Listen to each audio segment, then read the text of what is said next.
Hello বন্ধুগণ, আমি সাধনা নতুন আরও একটা ঝাঁকানাকা রেসিপিতে তোমাদের সবাইকে স্বাগত জানাই। আজকে আমি তোমাদের সাথে শেয়ার করছি বাসি ভাত দিয়ে দুধের মতো সাদা ধবধবে দুর্দান্ত স্বাদের একটা রেসিপি। বাসি ভাত দিয়ে যে এত সুন্দর একটা রেসিপি বানানো যায়, ভিডিওটি প্রথম থেকে শেষ পর্যন্ত না দেখলে তোমরা বিশ্বাসই করবে না।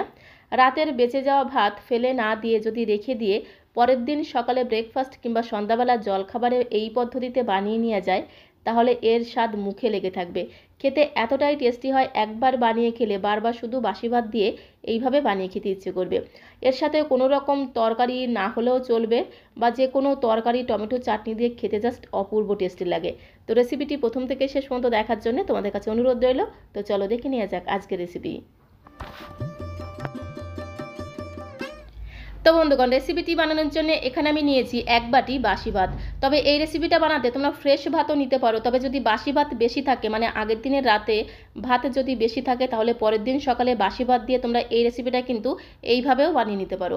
আবার ফ্রেশ ভাত দিয়ে বানালেও কিন্তু খেতে দারুণ লাগে, তবে বাসি ভাত দিয়ে বানালে স্বাদ আর গন্ধটা যেন একটু দ্বিগুণ বেড়ে যায়। তো এখানে আমি 1 বাটি বাসি ভাত নিয়েছি। বাসি ভাতের পরিমাণটা তোমরা আরও বাড়িয়ে অথবা কমিয়েও নিতে পারো, তাতে কোনো সমস্যা নেই। তো এখন এই বাসি ভাতটাকে আমি মিক্সিং জারের মধ্যে দিয়ে একদম মিহি করে পেস্ট করে নেব। এমনভাবে পেস্ট করতে হবে যাতে ভাতের মধ্যে কোনো রকম দানা দানা ভাব না থাকে। মিক্সিং জারটা যেহেতু অনেকটা বড়, তাই সবগুলো ভাত একবারে দিয়ে আমি পেস্ট করছি। আর মিক্সিং জারটা যদি ছোট হয় তাহলে 2বার দিয়ে পেস্ট করে নিতে হবে। তো এখন আমি এর মধ্যে 1/2 ইঞ্চি মতো আদাকে একদম ছোটো ছোটো করে কেটে দিয়ে দিলাম। সাথে ঝালের জন্য দিয়ে দিচ্ছি 3টে কাঁচা লঙ্কা। তবে ঝালের পরিমাণটা তোমরা যে যেমন ঝাল খেতে পছন্দ করবে, এখানে সে অনুসারে কাঁচা লঙ্কাটা অ্যাড করে দিতে হবে। একদমই 2 চামচের মতো দিয়ে দিলাম জল। একবারে কিন্তু বেশি জল দেওয়া যাবে না, একদমই অল্প পরিমাণে জল দিয়ে ভাতটাকে পেস্ট করে নিতে হবে।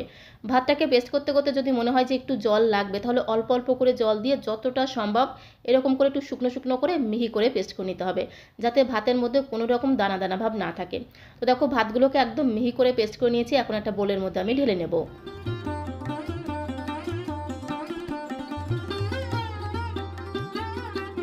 তো সমস্ত ভাতের পেস্টটাকে দেখো একটা মিক্সিং বোলের মধ্যে আমি ঢেলে নিয়েছি। আর যতটা সম্ভব একদমই অল্প পরিমাণে জল দিয়ে এইরকম একটা মিহি আর একটু শুকনো শুকনো করে পেস্ট করে নিতে হবে, তাহলে রেসিপিটা বানাতে সুবিধা হবে। তো এখন এই ভাতের পেস্টের মধ্যে আমি অন্য একটা বাটির 1/2 বাটি দিয়ে দিলাম চালের গুঁড়ো। চালের গুঁড়োটা তোমরা একবারে নাও ঢেলে দিতে পারো, অল্প অল্প করে দিয়ে মেশাতে পারো। তো 1/2 বাটি চালের গুঁড়োর মধ্যে আমি ওই বাটিরই 1/2 বাটির থেকে একটু কম দিয়ে দিলাম আটা। একটু আটা দিলে খেতে কিন্তু দারুণ টেস্ট হবে। তবে আটাটা কিন্তু সম্পূর্ণ অপশনাল, তোমরা আটাটা নাও দিতে পারো, শুধুমাত্র চালের গুঁড়ো দিয়েও কিন্তু এই রেসিপিটা বানাতে পারো।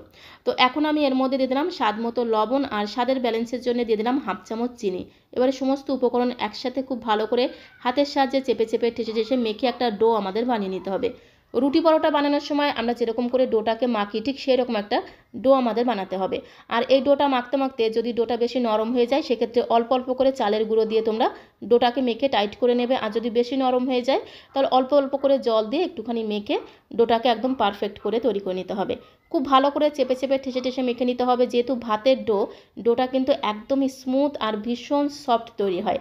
মাখতে মাখতেই তোমরা বুঝতে পারবে, হাতের সাথে লেগে যাবে যখন, তখন এর মধ্যে সামান্য পরিমাণে একটু সাদা তেল দিয়ে এই ডোটাকে আরও একবার চেপে চেপে ঠেসে ঠেসে মেখে নিতে হবে, তাহলে দেখবে আর হাতের সাথে লেগে যাবে না। তো ডোয়ের মধ্যে আমি 1/2 চামচের মতো সাদা তেল দিয়ে আরও একবার খুব সুন্দর করে চেপে চেপে ঠেসে ঠেসে মেখে নিয়েছি। আর এই মাখার কাজটা যত ভালোভাবে করা হবে, পুরিগুলো কিন্তু ততটাই একদম বলের মতো ফুলকো ফুলকো হয়ে ফুলবে। প্রত্যেকটা পুরি একদম বলের মতো ফুলবে। আর দেখতে যতটা মজা লাগবে, খেতে কিন্তু ততটাই টেস্টি হবে। তো তারপরে দেখো, ডো থেকে আমি বড় বড় করে 4টে লেচি কেটে নিয়েছি। একটু বড় বড় করে লেচিগুলোকে কেটে নিতে হবে। তো এখন এই লেচিগুলোকে একটু বেলে নিতে হবে, তার জন্য লাগবে একটা বেলুন চাকি। তো তার জন্য এখানে আমি একটা বেলুন চাকি নিয়েছি। বেলুন চাকির মধ্যে জাস্ট 2 থেকে 3 ফোঁটার মতো তেল দিয়ে খুব ভালো করে তেলটাকে বেলুন চাকির গায়ে লাগিয়ে নিতে হবে। আর এইভাবে যদি লেচিগুলোকে তেলের মধ্যে দিয়ে বেলা হয়, তাহলে পুরিগুলো ভাজার সময় তেলটা কিন্তু তাড়াতাড়ি নোংরা হয়ে যাবে না। অনেক সময় হয় কি, আটা কিংবা চালের গুঁড়ো দিয়ে যদি বেলা হয়, তাহলে পুরিগুলো ভাজার সময় খুব তাড়াতাড়ি তেলটা কিন্তু নোংরা হয়ে যায়। তো এইভাবে যদি একটু তেল দিয়ে বেলা হয়, তাহলে দেখবে তেলটা কিন্তু তাড়াতাড়ি নোংরা হবে না। তো এইভাবে একটা করে লেচি নিয়ে খুব সুন্দর করে বেলে বেলে একটা বড় সাইজের রুটি আমাদের বেলে নিতে হবে। খুব বেশি মোটা হবে না, খুব বেশি পাতলা হবে না, ঠিক এরকম করে কিন্তু রুটিগুলোকে বেলে নিতে হবে। তারপরে আমাদের লাগবে একটা ছোট্ট স্টিলের বাটি। এখানে আমি একটা ছোট্ট বাটি নিয়েছি। বাটি দিয়ে এভাবে একটু হালকা করে ঘুরিয়ে নিলেই দেখো কত সুন্দর গোল গোল পুরিগুলো কিন্তু তৈরি হচ্ছে। আর এভাবে একটু বাটি দিয়ে কেটে নিলে প্রত্যেকটা পুরি একই রকম সাইজের হবে, দেখতেও ভালো লাগবে, আবার খাওয়ার আগ্রহটাও কিন্তু অনেকটাই বেড়ে যাবে। আর এক্সট্রা যে ডোটা আছে এই ডোটা দিয়ে আবারও আমরা পুরি তৈরি করে নেব। তো দেখো কত সুন্দর একদম গোল গোল পুরি তৈরি হয়েছে। প্রত্যেকটা পুরি একই সাইজের হবে, দেখতেও কিন্তু দারুণ লাগবে। আর এই পুরিগুলো কিন্তু খুব বেশি মোটা হবে না, খুব বেশি পাতলা হবে না, এইভাবে পুরিগুলোকে বেলে নিতে হবে। আর এই পুরিগুলোকে বেলে নেওয়ার পরে যে পাত্রের মধ্যে রাখা হবে বা প্লেটের মধ্যে রাখা হবে তার মধ্যে কিন্তু অবশ্যই একটু সাদা তেল এইভাবে একটু ঝাঁকানাকা করে লাগিয়ে নিতে হবে। তাহলে দেখবে এই পুরিগুলো কিন্তু প্লেটের গায়ে লেগে যাবে না, ভাজার সময় খুব সহজে কিন্তু প্লেট থেকে উঠে আসবে। তো এইভাবে সবগুলো পুরি আমি বেলে নেব। তো ঠিক একই রকমভাবে যতবারই লেচিগুলোকে বেলবো ততবারই কিন্তু সামান্য পরিমাণে একটু সাদা তেল বেলুন চাকির গায়ে লাগিয়ে নিতে হবে।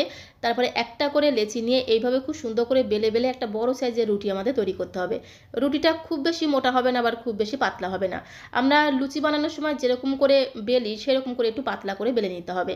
তারপর একটা স্টিলের বাটি দিয়ে কেটে নিলে প্রত্যেকটা পুরি একই রকম সাইজের হবে, দেখতে কিন্তু দারুণ লাগবে। তো দেখো কত সুন্দর গোল গোল পুরিগুলো তৈরি হয়েছে। তো এখন এই পুরিগুলোকে আমাদের ভেজে নিতে হবে। তার জন্য চলে যেতে হবে কড়াইয়ের কাছে।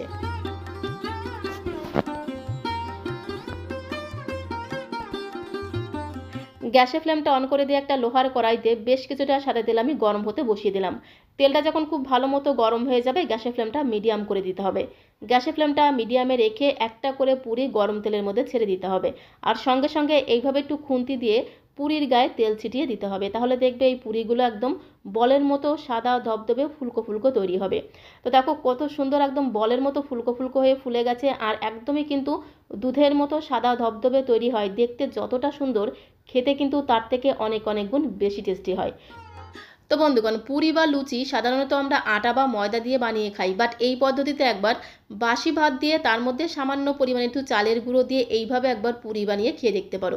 খেতে এতটাই টেস্টি হয়, একবার বানিয়ে খেলে বারবার বানিয়ে খেতে ইচ্ছে করবে, এটা আমি গ্যারান্টি দিয়ে বলতে পারি। আর এই পুরিগুলোর সাথে কিন্তু তেমন কিছু লাগে না, গরম গরম সবগুলো পুরি কিন্তু এমনি এমনিই খাওয়া হয়ে যায়।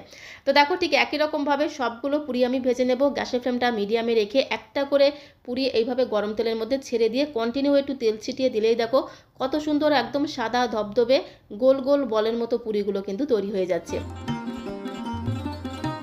তো বন্ধুগণ, বাসি ভাতের এই পুরিগুলো খেতে এতটাই টেস্টি হয়, একবার তোমরা বাড়িতে বানিয়ে না খেলে বিশ্বাসই করবে না। আর একবার বানিয়ে খেলে বারবার শুধু বাসি ভাতে রেখে দেবে, পরের দিন এইভাবে পুরি বানিয়ে ভেজে খাওয়ার জন্য। খেতে এতটাই টেস্টি হয়। এই পুরিগুলো ভাজার 24 ঘন্টা পরেও কিন্তু একদম নরম তুলতুলে সফট থাকে, আর একদম দুধের মতো সাদা ধবধবে হয়, খেতেও কিন্তু দারুণ লাগে। একটি পুরি তোমাদের ছিঁড়ে দেখিয়ে দেবো। চাইলে কিন্তু তোমরা এই ডো দিয়ে এইভাবে পুরি ভেজেও খেতে পারো, আবার চাইলে কিন্তু রুটির মতো ভেজেও খেতে পারো, আবার চাইলে কিন্তু পরোটার মতো ভেজেও খেতে পারো। সেক্ষেত্রে তোমরা পরোটা কিভাবে ভেজে খাবে সেটাই তোমাদের দেখিয়ে দিচ্ছি।